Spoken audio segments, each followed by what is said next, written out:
Good evening, everybody. Welcome to Shop Talk, hosted by the Triangle Area SQL Server Users Group.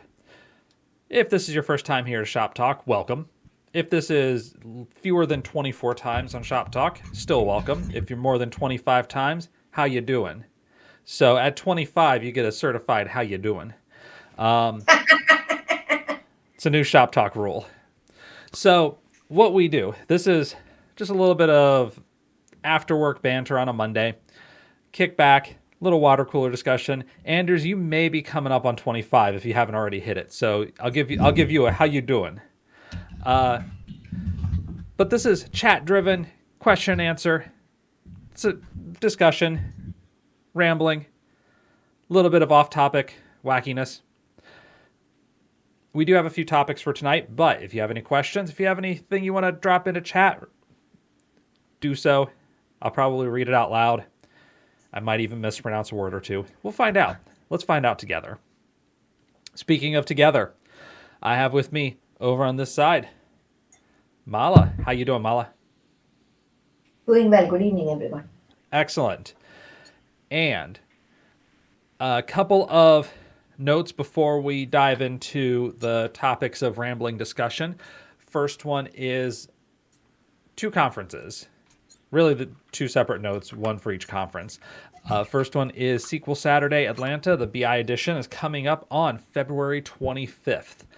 So if you are not familiar with it, SQL Saturdays are free one-day training events held historically all across the world. They've been a little bit slow in coming back up. In fact, our SQL Saturday, we're having trouble finding a venue that can accommodate what we're looking for. So that's at major risk. I'll have more details as I get more information. But regardless, Atlanta is on February 25th. So it's a 6-hour drive. If you're driving, it's about a 6-hour flight if you're flying because you have to spend 4 hours waiting. But not too far away. Also, SQL Bits. SQL Bits is coming up in March in Wales. Mala, you'll be presenting remotely.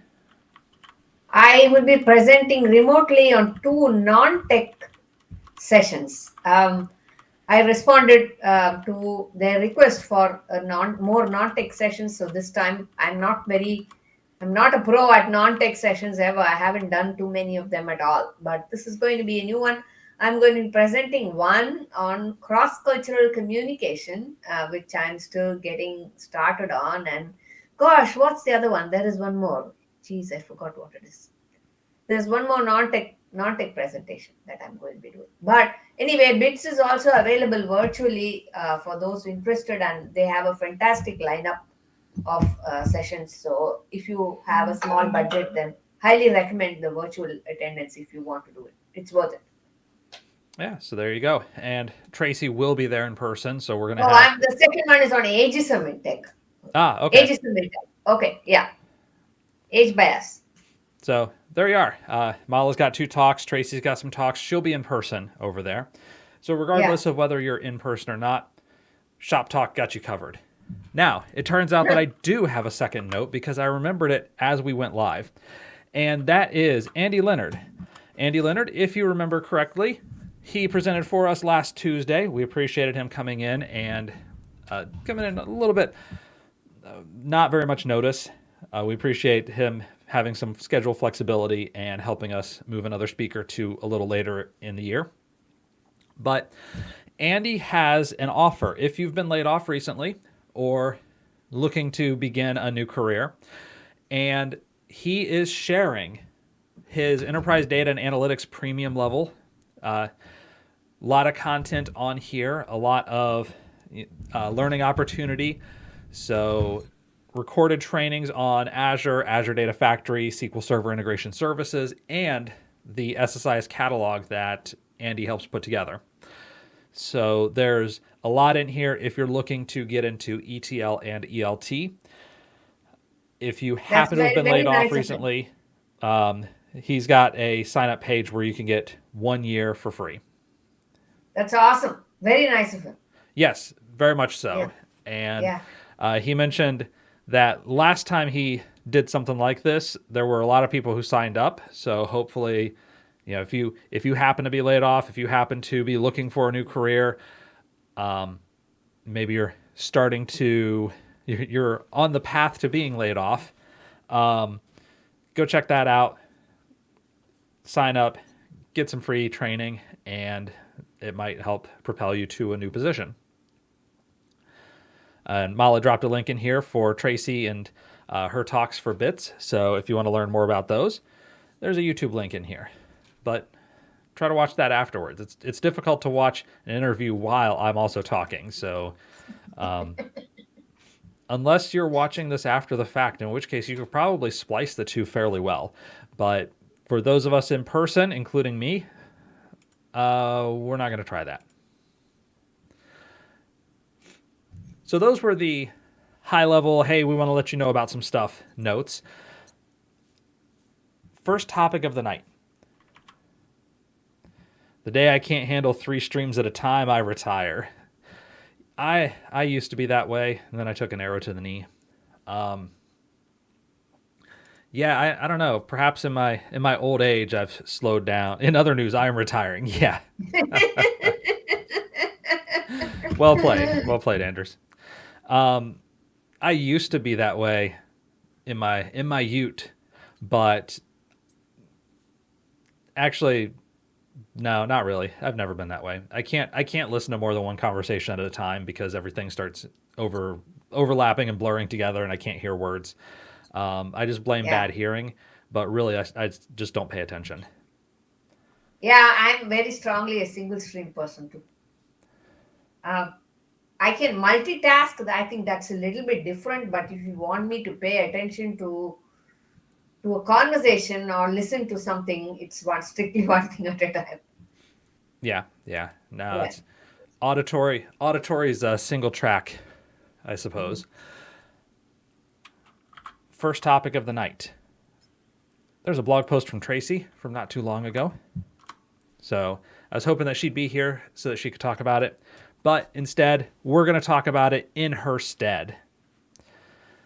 And it relates to implicit conversions. So the specific problem that Tracy had, and actually let me be all fancy and share this. Okay, so we're going to share a window. We're going to share this window. Look at that. We're all fancy now. Do not use JDBC, problem solved. I mean, that is in fact a good answer. It is not the answer to the question here. And actually, I think the problem that Tracy describes isn't even related to JDBC. Not directly. It's only very indirectly related. So going through so that you don't have to read the wall of text here. Basically, a lot of resource semaphore waits. Waiting for tasks to finish so that CPU resources could be allocated to perform other tasks. And this is a scenario where resource semaphore doesn't mean need better hardware or need more hardware. Instead, she could see that is memory related, and the top memory clerk looking at 32 gigs of memory grant. So, this is already a scenario where you're asking for a whole lot of memory to do something that you shouldn't need a lot of memory to do. And the direct cause of this does relate to the JDBC driver and to Hibernate, the object relational mapper that's very common in the Java world. Well, what was happening is that in the database, I'm gonna lay out a conjecture because she doesn't explicitly mention this, but it sure seems that way. In the database, most likely all of these string columns are labeled are varchar columns, and Hibernate by default sends string parameters as Unicode, so they're in varchar. So now you have in varchar 50 looking up against a varchar 50 a column in a table, and you'll have this implicit conversion. So this seems to have caused some significant performance problems for Tracy. The parameter here, send string parameters as Unicode equals false. Adding that to the connection string forced sending instead of in varchar. And that fixed her problem directly. But in general, I mean, this is the type of pain that you can run into with implicit conversion. You might think, hey, it's just a string. What's the problem here? And then suddenly you're scanning a lot of extra data. You're pulling a lot of higher memory grants than you need, and performance ends up being miserable. Now, if the database architects had just been consistent in data types, I mean, next thing you'll ask for is language consistent data types, where in one language it's called a thing and in another language it's called the same thing, and in both languages they both mean the same thing. Just, that's crazy talk, Anders. You can't have that. Esperanto everywhere. Oh my gosh. You realize there's only like one movie that was ever made in Esperanto, right? So William Shatner will once again be the greatest actor of all time. So you can check out the full post, but as we can see, basically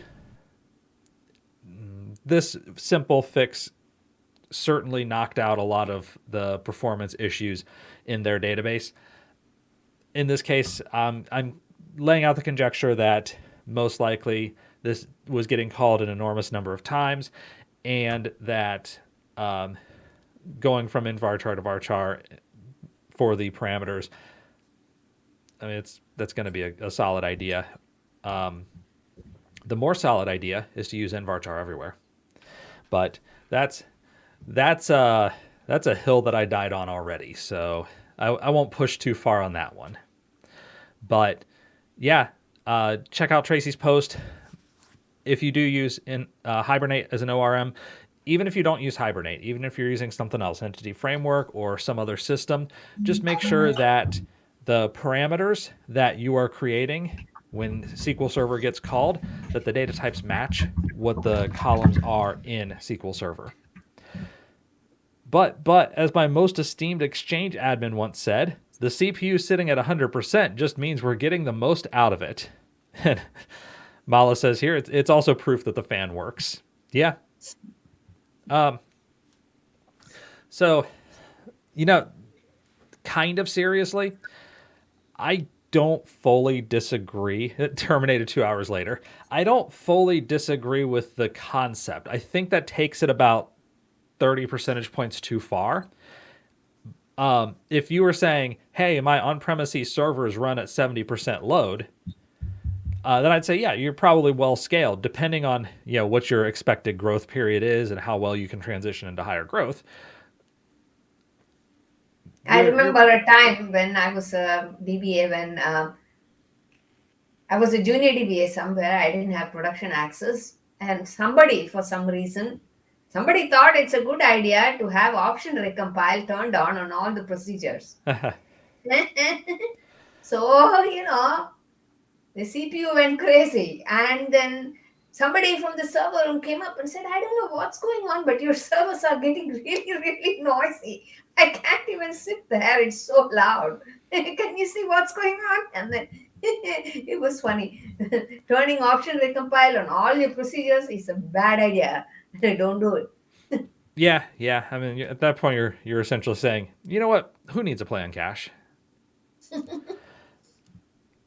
SQL on-prem 70% is okay, not so in Azure, in my opinion. I think that's fair. Yeah, it's unfortunately fair, because in an ideal world, you'd be pushing that number even higher in a cloud service, because you're paying for those CPUs directly versus indirectly when you buy the hardware.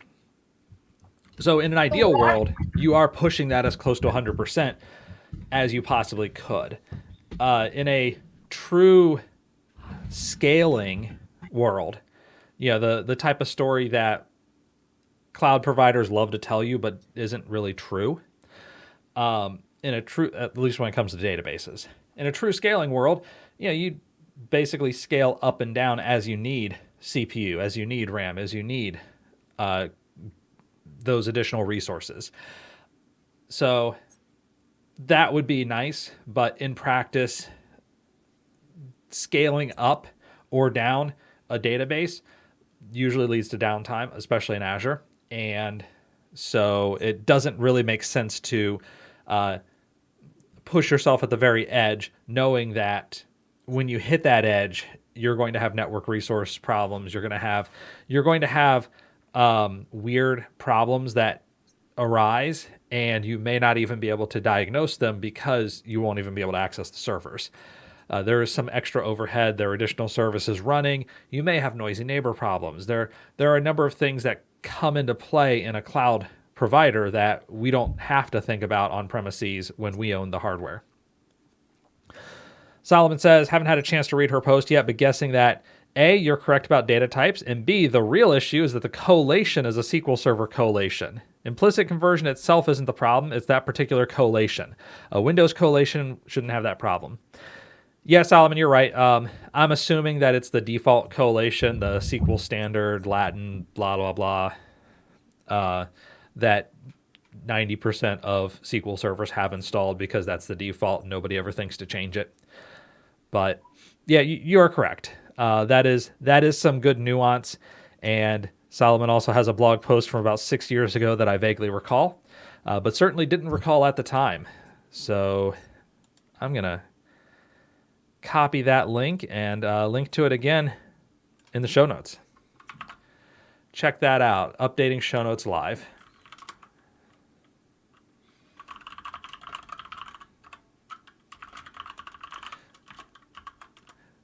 So that was. I'm really curious what Anders means by limits on Azure and how different it is from limits on a non-cloud SQL Server. Sure, we'd all like to keep our CPU at 20-30%. If everything is going well, that's fine. I mean, so I'm a little confused what he means there.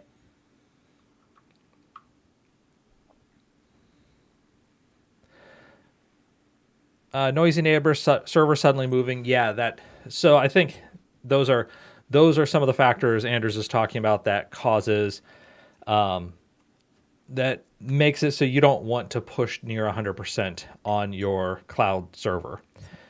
Okay, interesting. Okay, because you're going to have probably more than one Azure SQL database customer, unless you do a dedicated host. Yeah. So you're probably going to have more than one Azure SQL database customer on the same server. And as they start pushing hard, it may impact you. If servers no, that makes sense. Yeah. I mean, database as a service, that makes sense. Right. Yeah. Even on VMs, even if you're doing IaaS, you're still sharing on that host. Okay. And these are VMs, yeah. So you're still sharing on that host. You're still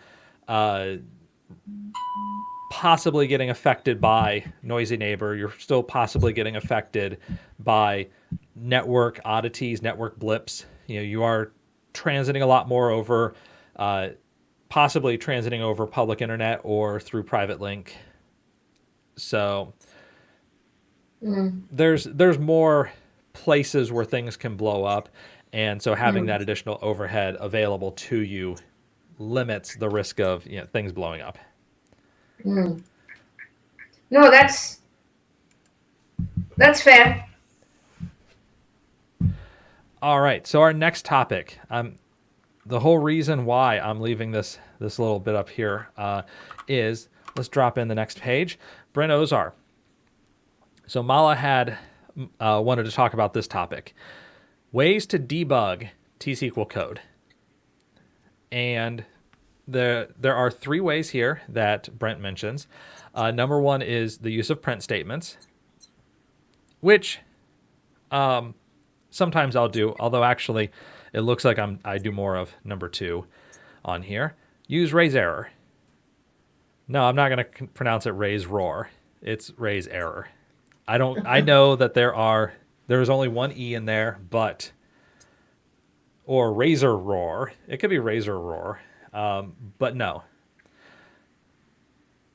anyhow, raise error with no wait, and especially if you do it with a low severity like 10, it's effectively a print statement that comes in immediately.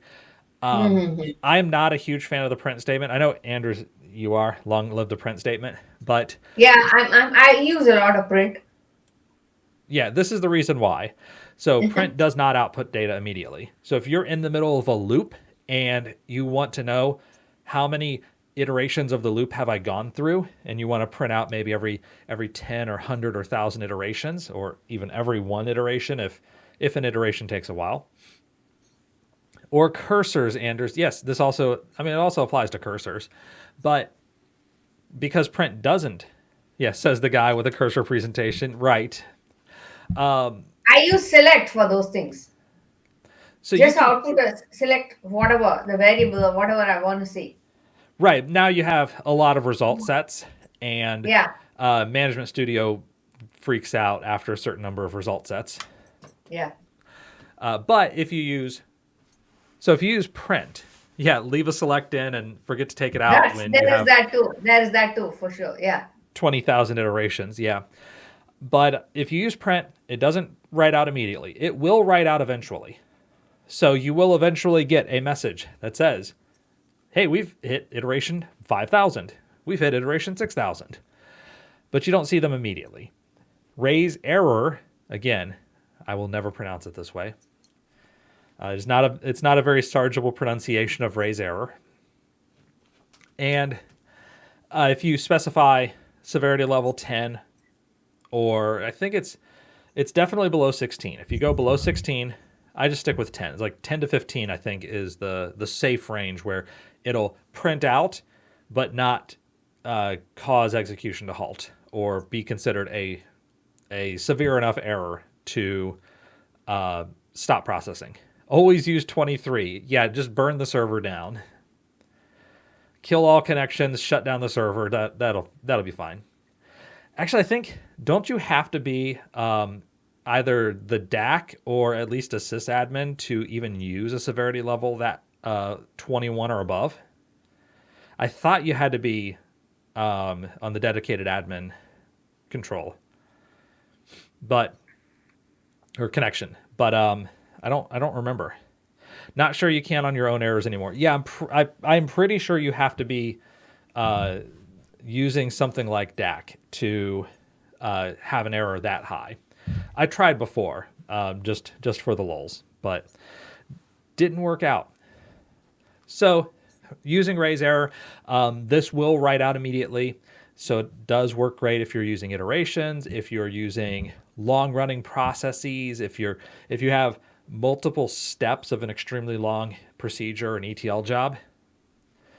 And so that works pretty well. And number 3, table variables. So you can write into table variables. That way, like Brent mentions I've here, never done that. I've never done that. That was interesting to me. this is the big advantage. Table variables survive rollback. So temp tables do not survive rollback. They are they follow ACID. Table variables technically avoid some of the necessary rules around ACID. So you can roll back and still retain the contents.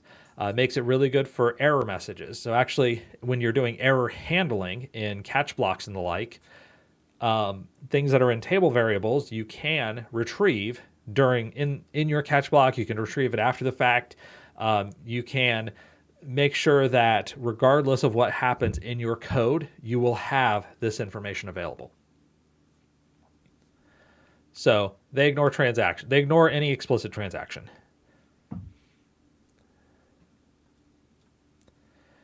And I think those are pretty good. I mean, obviously the elephant in the room is not using the discontinued SSMS debugger. I'm shocked how many people love the Management Studio debugger. I've always considered it to be a waste because it's not a good debugger, and T-SQL is not a language that you can really cleanly debug.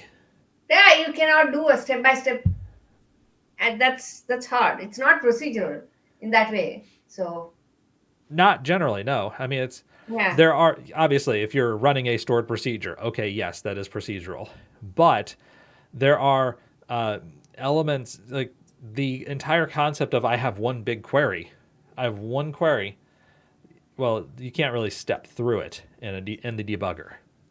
It's not walking through each step of the execution plan or of the internal process.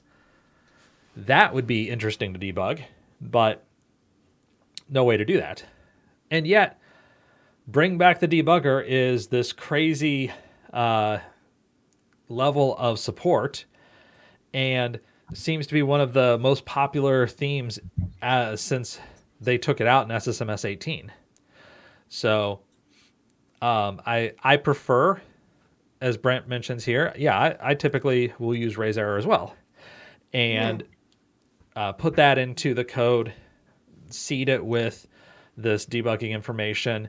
That way you'll be able to collect more detail. And frankly, one of the nice things about T-SQL and SQL Server as a language and Management Studio or Azure Data Studio is the idea that you don't have to build up a lot of scaffolding to debug code.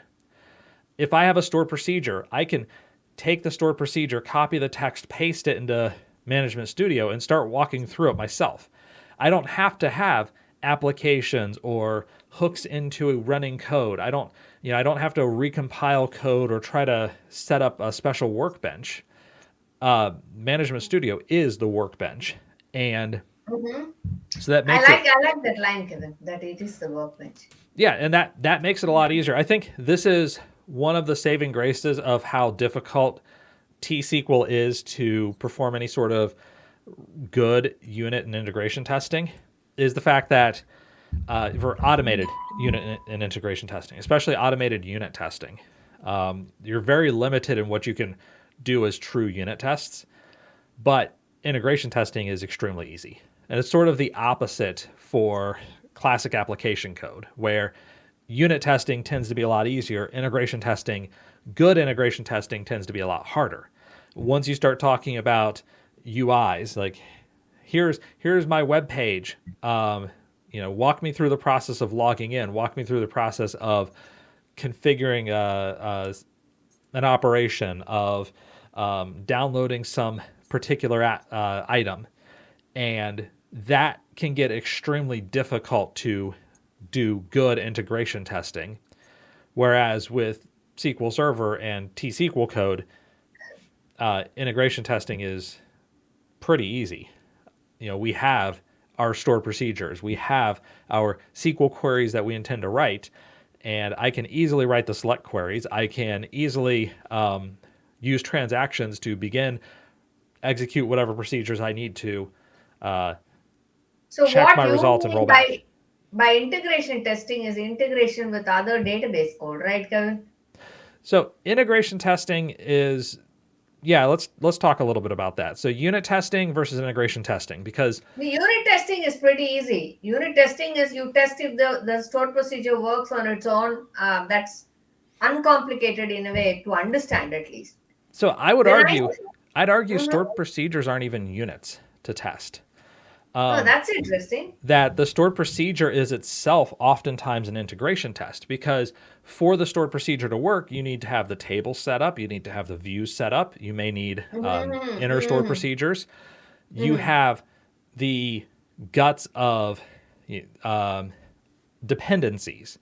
So in a perfect world, a unit test has no dependencies that need to exist.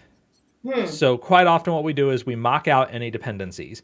I'm supposed to write to the database. Well, let me mock it out. I'm going to write to memory, pretend that that's the database, and that way I can check what gets written and make sure that my results are correct. But I don't need a database.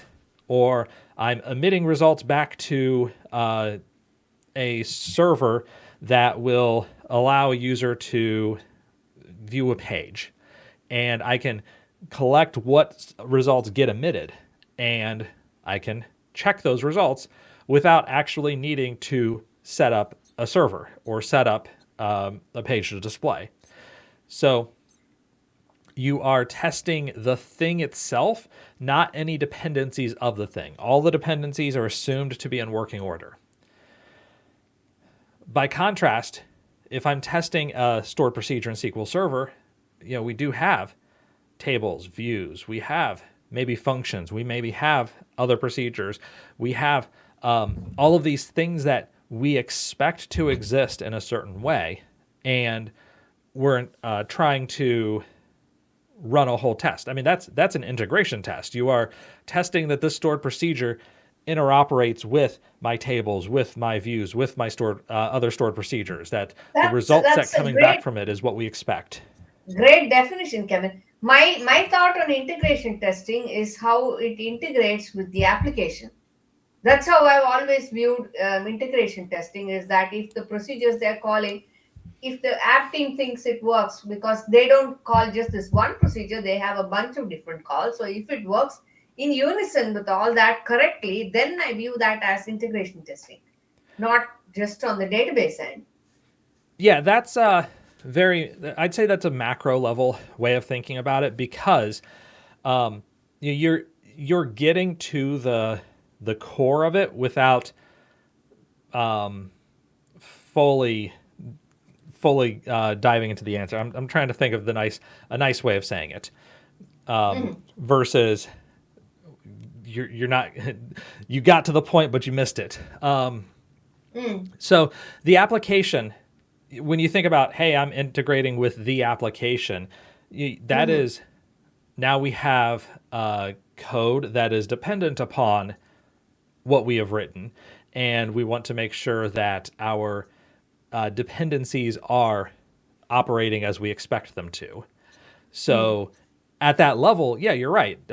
Integrating with the application is an end result of integration testing. Integration testing isn't one specific thing in the sense of that there's exactly one level at which integration testing occurs. You can have integration testing at finer grains. The difference is, it will never be so fine that it is a unit test. Unit tests are categorically different. They are tests without dependencies, or tests where all dependencies are assumed correct. Whereas integration testing is testing that the dependencies are correct. Yeah. Oh, that's a great definition, Kevin. I really like that. Yeah. So, but Anders doesn't test, and he's been around for a while, so maybe we shouldn't test. Of course, I've also DBAs seen. don't test. And that's a sort of a funny line. I don't think that's valid anymore, but used to be, at least. It's not the DBA's job to test anything. Yeah, well, I mean, I think this is also where testing in T-SQL or in any most variants of SQL is very difficult, because it's all integration. So even things like T-SQL T, which tries to get to unit testing, the way that they do it is they mock out like all of your tables and views. They just create temp tables that have the same schema. All of the called stored procedures, I forget exactly what they do, but there are ways that they're trying to mock out your existing schema, which I appreciate all of that effort that has gone into it. But even it also has its strong limitations, that there's so much that is very difficult to do in T-SQL T. Yes. To this day, there are still limitations where you can't test certain types of things. And so it's not the fault of the developers. It's not the fault of the maintainers. It's just that is the nature of the language. That, this is a very difficult language to unit test, because we are all about this long-term data storage and ways of accessing and processing this data. The integration points are what makes a database valid, what makes a database useful. It's the data. Yeah. So I just had to rip in Hibernate code apart and create a procedure. Oh yeah, testing. And, I will also say testing doesn't have to be formal. It doesn't have to be through specific tools. It can simply be, here's a T-SQL script that I have, which is essentially a workbench where here are scenarios that I can test. Here are scenarios that I can run through. And sometimes that's good enough. Sometimes it's not good enough. As your code becomes more heavily stressed, or as you're more dependent on making sure that it's absolutely right, then that's where you want to have more formalized testing processes. But if it's just here's a database and every once in a while there's a bug, just having a script of here are some common queries that I run just to make sure that everything is working correctly, that may be sufficient. If you have a database that does just CRUD operations and such, actually T-SQL T works pretty well, Kevin. That's my opinion. For a simple environment. Yeah, sure. The simpler your database is, the easier it is to fake the components. Because if all you have is tables and select queries and insert basic queries, you're not even calling stored procedures. Mm-hmm. Well, at that point, it gets a little difficult. But if your stored procedures are simple CRUD operations, you're not doing anything too complex, then you can fake out those tables. You can create temp tables and have some data pre-created for them. This is another area where database testing becomes so difficult, is data dependency. So the correct value of something is what the value is as of that point in time. There's a temporal element to relvars, to relational variables. And now we're going to get back to my talk that I gave a couple years back about advanced normalization, and get to the notion that, there's a temporal component to everything data related. What does the database, or what do these tables look like as of this exact point in time? And then the next time you run this query, that data doesn't necessarily have to look the same. This is where it becomes difficult to create tests that involve involve databases directly. And again, those integration tests from applications, a little bit harder, because now you have to see what is the correct value in the database. What is the current amount owed to this customer? And DBFit, I've not heard of DBFit. Yeah, DBFit. So I'll bring it up at tomorrow's team meeting to see what that is. Solomon, mind saying what you liked about it over T-SQL T? Largely due to DBFit not adding any objects to the database. Interesting. So DBFit is it's been around for quite a while, and it is more of an integration engine. It's not so much trying to unit test specific operations, specific procedures or queries, but instead trying to execute these procedures, and in the event of here are my results that I get back, and are those results what I would expect? So it's still an interesting solution. I'm going to drop a link to it. I just pulled it up here. Yeah, I'm just looking at it. So I've used it a little bit in the past, not very much, but it does. I think it does fit a little bit better, with no pun intended. It fits a little bit better with the notion of databases versus something like T-SQL T, which is trying to apply the XUnit philosophy to databases.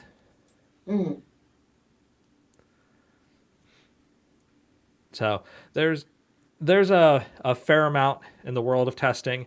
I don't know that DBFit is used too heavily anymore, but I think it's worth at least understanding that the product exists, that it is available, and seeing if it makes sense for you to use in an environment.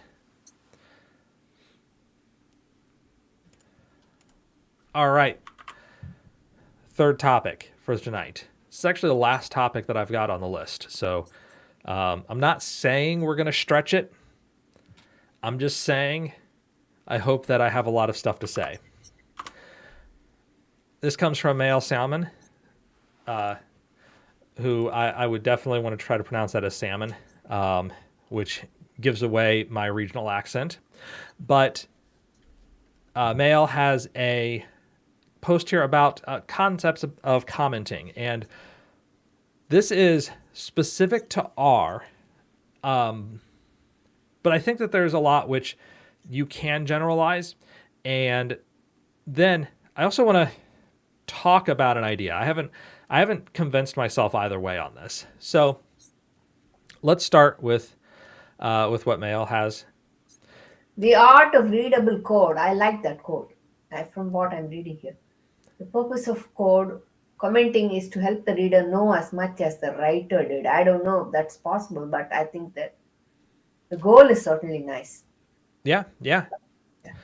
So, high level comments are there so that people can understand what in the world you're trying to do, what you intended to do, and help build on that in the future.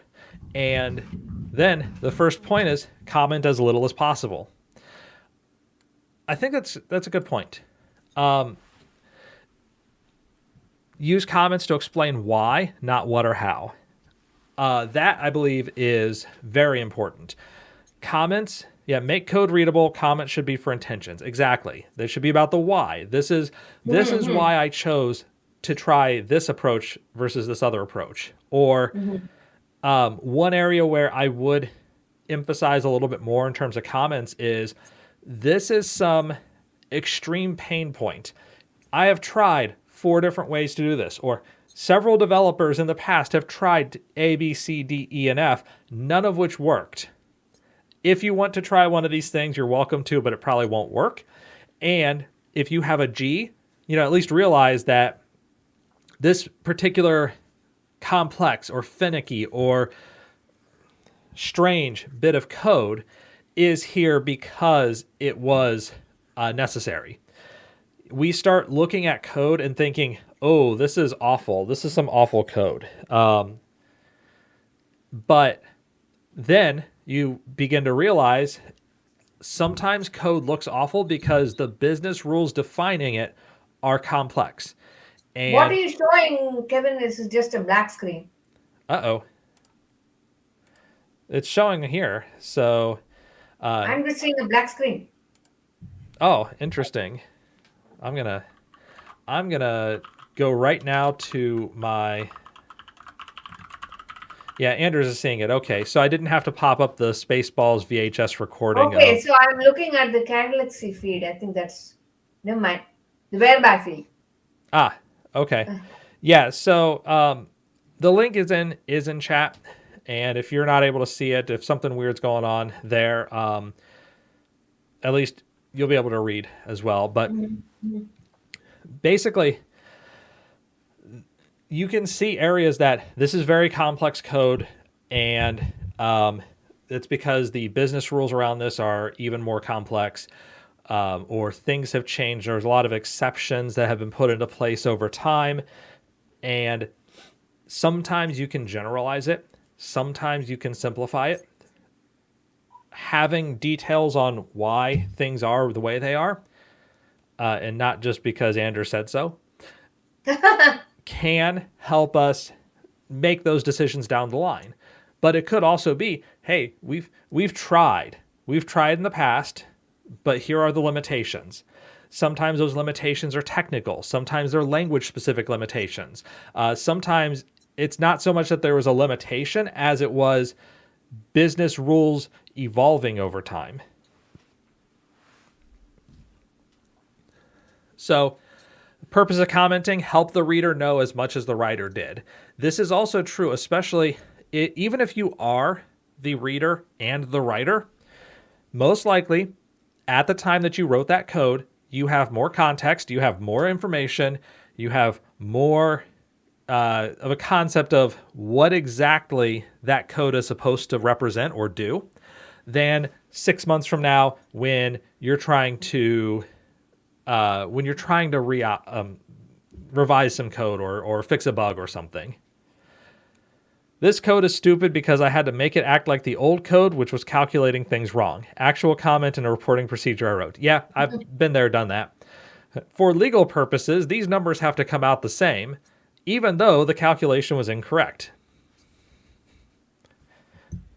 You don't have to be right, you just have to be consistent. So I guess it's precision versus accuracy right there.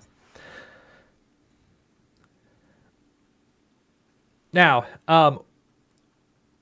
there are a couple of bits in here that I don't know that I'm 100% on board with, but let's talk through this. Name things well. Yeah, I agree. I know who wrote that legal reasons comment. Yep. So name things well. Yes. Although naming is hard. Naming and off by one errors. Use helper functions to explain variables. That can work reasonably well. I think if you're trying to write more functional programming, more functional style, this is a really good tip. Especially because you can easily apply functions, you can easily map functions. So that, I think, can help you design your language a little better. There's a thing in the F# world about building domain-specific languages. Within the language itself, building what is effectively a language. And that way, you control the rules and you can make it so that invalid concepts cannot be expressed. You can only express concepts that can be compiled, that can be correct. And the tighter your rules are, the easier it is to try to implement that thing. But this is sort of the micro level of why you might do this. So you specifying something like, yes, this is a non-empty string, and that way people don't have to understand what does nzchar actually do. So using interfaces, code indirection. Yeah, as the joke goes, all code is cleaner with just one more layer of indirection. So I think there are limits to indirection. I think there are limits to the value of it. I remember working with the CSLA framework and a specific implementation of it that I'm not gonna blame Rocky Latka for that implementation because he didn't do it, but there was a lot of indirection. There was a lot of nesting 12 levels deep, and the further you nest, the weirder, stranger that code gets. And it doesn't get easier at the top. I don't think. It just gets messier at the bottom. So it's almost like instead of, oh, here's my house with all of my plumbing that's in the walls and in the floor, it's more like, well, we put some pipes on top of other pipes on top of other pipes, and if we layer enough pipes, like enough levels of pipes, then you can walk on it and you can almost pretend that it's a floor.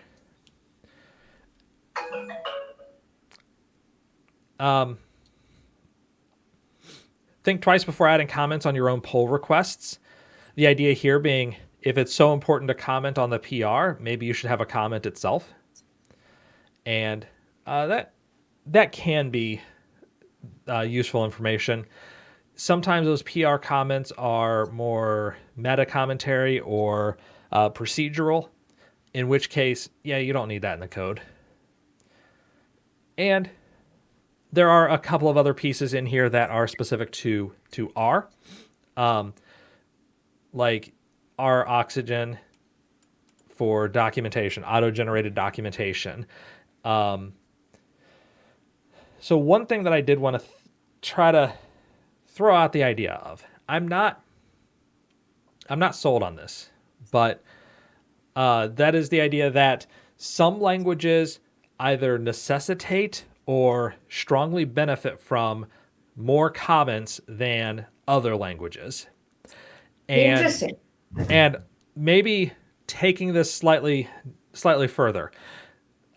specific contexts within certain languages may necessitate more comments. So where does T-SQL fall on that yeah, categorization? yeah. So that's what I was thinking about. That in T-SQL, a very large percentage of T-SQL code is fairly straightforward. It's create table, create view, create procedure, insert into table, CRUD operations. All of that stuff, there's no need to comment it pretty much ever.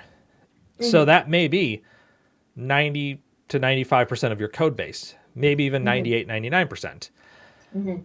Now,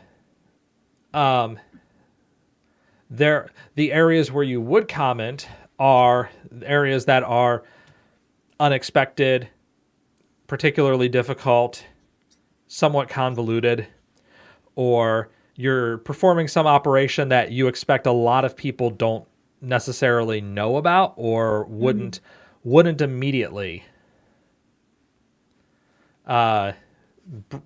be something you'd think of. And so an example of that might be if you, for any reason, because you're an awful person, decide to implement bit manipulation in T-SQL. In that case, yes, definitely you want to comment that. And the reason being that a very small percentage of people are going to want to know about bit manipulation in T-SQL. A smaller percentage will know about it. And so anytime that comes up, it's probably good to have some details on the what, even on the what a little bit there, but mostly on the why. Not until you join. Right. Yeah, it's just a select star. That's easy. It's select specific columns. Now I need a comment. So I'm thinking SQL itself, or the T-SQL variant, probably one of the less comment-heavy languages. And as you get more abstract and mathematical, probably you get more comment-heavy. So that might lead to a language like F#, Haskell, Erlang, those types of somewhat math-heavy functional languages, maybe wanting to comment more often. But even in that case, like I said, I'm not positive I'm sold on that idea. I'm not sure if there is a, I don't know, generally applicable set of procedures or principles that you might follow to improve code writing that indicates that specific types of languages, classes of languages, need more comments than others. I'm open to the idea. It's bouncing around in my head. I'm not sold on it as an idea yet. And what I keep coming back to is here's what maybe it's more of, who do you expect the next person to read that code to be? Do you expect that person to be extremely sophisticated, very knowledgeable, deeply integrated in with whatever project? Or do you expect that person to be less so? And that the stronger your expectations, maybe that changes the level of commenting. So Adam Mechanic's SP Who's Active is among the most documented T-SQL code I've ever seen. I think it's because he knew how many different kinds of people are going to be using it, and he's documented every parameter, every change, everything he made with so much detail. Like half the proc is just documentation. Yeah, that is a good counterpoint. Yeah. And maybe that goes with what I was mentioning there of who you expect the next person to look at it to be, where in that case, The answer is a whole bunch of people with wildly different levels of expertise, some of whom want to learn some about how the procedure works. Others have to convince their security departments that seriously, there are millions of databases that have this procedure. It's okay. And I know that you will tend to see in some of the larger open source community projects more comments versus internal code, which tends to be less commented, where you have a lot more in the way of tribal knowledge. Makes sense. So, yeah, I'm not sure. I don't have a grand unified theory of comments yet. Still working on it.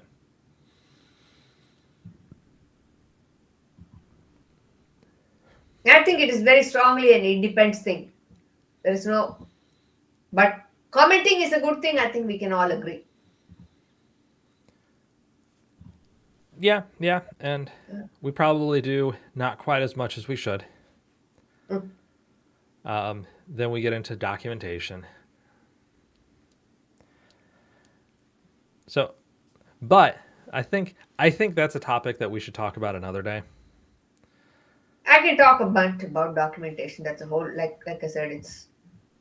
I started giving a talk on it. I didn't. My initial talk was very well received, and then I started getting fewer and fewer people, and it certainly wasn't on my list of best received talks because people just simply thought it was boring.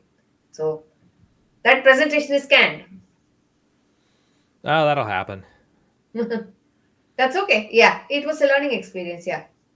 Yeah, and I've noticed that sometimes talks kind of wax and wane, where here's a topic. As long as the topic itself is evergreen, there may be stretches where nobody wants to hear about it, and then suddenly, oh, there's a few more people who want to hear about this now. So, however, documentation seems like the type of thing that we observe in the breach, or we pay it the high honor of, yes, definitely documentation is good. Oh, you're not asking me to document, are you?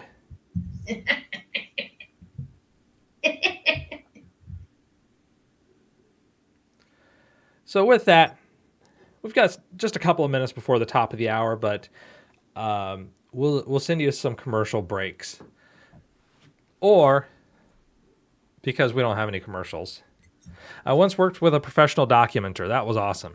Yeah, if you happen to be in an organization where there is that technical writer, that person whose entire job it is to write good, lucid documents, that's worth a lot. You can see that happening with Randolph West and Microsoft right now. Like some of the documentation is just really, really good after he came. Yeah. Yeah. And having that focus and just having people who know what they're talking about and are also willing to put in the level of effort needed to get good documentation, and not just I copied and pasted some comments from the code, and or even worse, I used an autogen. Like, you can still see some of that in Microsoft Learn Docs, where some of the guts of different classes in different products will just be, here's whatever the code auto generation tool spit out. Like it did for script DOM for me. There was nothing there.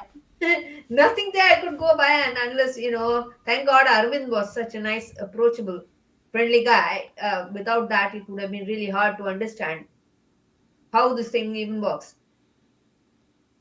Yeah. But now we really are at the top of the hour.